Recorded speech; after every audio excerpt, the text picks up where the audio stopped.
साफ मिलती है कि इनमें सांपों का होना अनिवार्य सा नजर आता है। मिस्र की प्राचीन सभ्यता में तो नाग शासन के भी महत्वपूर्ण तत्व रहे हैं। भारतीय इतिहास और संस्कृति में नाग या सर्प से संबंधित अनेक प्लीज हमारे चैनल को लाइक और सब्सक्राइब जरूर कर लें। अपना देश जितना कृषि प्रधान है, उसके ही समानांतर ये उत्सव धर्मी भी है। हिंदी पंचांग को ही देख लें तो कोई भी दिन सामान्य नहीं है और हर तिथि का अपना अलग ही महत्व है। पूर्णिमा, अमावस्या, एकादशी, परवा दूज, तीज और चौथ और फिर पंचमी भी, सभी तिथियों के साथ कोई न कोई व्रत और त्योहार जुड़ा ही हुआ है। ध्यान से देखें तो असल में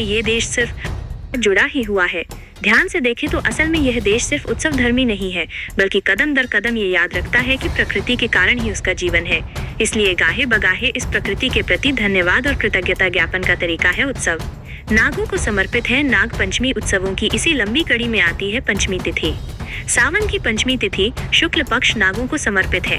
राजा जन्मेजय के नाग यज्ञ, आस्तिक मुनि द्वारा उनके रक्षण, जले हुए सांपों पर दूध चढ़ाकर उन्हें शीतलता देने का प्रयास, ये कथाएं सावन मास की शुक्ल पंचमी तिथि से जुड़ी है। लिहाजा पंचांग में ये नाग पंचमी के तौर पर दर्ज है। लेकिन हमारे जीवन और प्रकृति में नागों की सिर्फ इतनी ही भूमिका नहीं है। वर्षा काल में बढ़ जाती हैं सर्पदंश की घटनाएं, क्योंकि इस समय गर्मी और उमस चरम पर होती है। साथ ही भारी बरसात से सांपों के प्राकृतिक आवास उनके रहने लायक नहीं होते, जिसके कारण वे बिलों से बाहर निकलते हैं और मानव आबादी में जाने लगते हैं। लिहाजा इस दौरान सर्पदंश की घटनाओं में इजाफा हो जाता है। फिर डर, जानकारी का अभाव और बचाव की योजना में वो सांप भी मारे जाते हैं जो असल में विषहीन होते हैं। नाग और मनुष्य के जुड़ाव का रोचक इतिहास रहा है और मनुष्य से उनके जुड़ाव का इतिहास भी काफी रोचक है।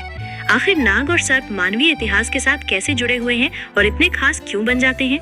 इस सवाल का जवाब गोरखपुर विश्वविद्यालय में प्राचीन इतिहास एवं पुरातत्व के शोधार्थी डॉक्टर अंकित जायसवाल बहुत विस्तार से देते हैं। वो कहते हैं कि प्राचीन विश्व की लगभग सभी सभ्यताओं की मूर्ति कला को देखें तो एक बात बहुत साफ मिलती है कि इनमें सांपों का होना अनिवार्य सा नजर आता है।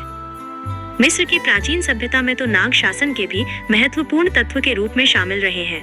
भारतीय इतिहास और संस्कृति में नाग या सर्प से संबंधित अनेक साहित्यिक आख्यान और आर्कियोलॉजिकल एविडेंस मिल जाएंगे। भारतीय उपमहाद्वीप में सर्प उपासक नाग जातियों का इतिहास बकौल अंकित, नाग शब्द का प्रयोग प्राचीन साहित्य में हाथी और श्रेष्ठ नर के रूप में भी हुआ है। सर्प के रूप में नाग और नागिन की पूजा सभी भारतीय पंथों का अनिवार्य अंग है। नाग और नागिन जल और प्रजनन से जुड़े ऐसे टोटम हैं जिनकी खोज हम अपने पाषाणिक, स्टोन एज और ताम्र पाषाणिक संस्कृतियों में कर सकते हैं। भारतीय उपमहाद्वीप में सर्प उपासक नाग जातियों का इतिहास बहुत ही प्राचीन और समृद्ध रहा है। हजारों सालों तक नागों की पूजा लोक संस्कृति में स्वतंत्र रूप से की जाती थी, जो बाद में बौद्ध, जैन और हिंदू जैसे प्रभुत्वशाली धर्मों की परिधि में आकर विलीन हो गई। पौराणिक कथाओं में नागों की मौजूदगी, तो वहीं बौद्ध धर्म में ये ज्यादातर बुद्ध मूर्तियों से जुड़े हुए हैं। बुद्ध की कथाओं में भी नागों को काफी तवज्जो मिली है। बुद्ध को खीर खिलाने वाली सुजाता के लिए अनुमान है वो किसी नाग टोटम वाली जनजाति की ही कन्या थी। जैन परंपरा में भी भगवान पार्श्वनाथ की मूर्ति को 7 फनों वाले सर्प के साथ बनाया जाता है। समुद्र मंथन नागों पर एक बहुत ही महत्वपूर्ण मिथक शास्त्रीय और पौराणिक घटना है। श्री कृष्ण द्वारा कालिया नाग का दमन वैष्णव धर्म का नाग पूजक संस्कृति पर वर्चस्व को दिखाता है। राजवंशों में नागों का समृद्ध इतिहास। राजवंशों में भी नागों की मौजूदगी के इतिहास पर प्रकाश डालते हुए शोधार्थी अंकित जायसवाल बताते हैं कि भारतीय लोक संस्कृति में नाग तत्व की व्यापकता कश्मीर से कन्याकुमारी तक फैली हुई है। 6ठी शताब्दी ईस्वी पूर्व से शुरू होने वाली ऐतिहासिक राजवंशों की वंशावली भी नागवंशी रही है, जो अभिलेखों और नाग मंदिर अस्तित्व में है, जैसे अनंतनाग, शेषनाग, करकोटक नाग, वासुकी नाग आदि। नागबोधि और नागार्जुन जैसे बौद्ध विद्वानों के नाम कश्मीर से ही जुड़े हैं। भारत में नागों पर आधारित संस्कृति की मौजूदगी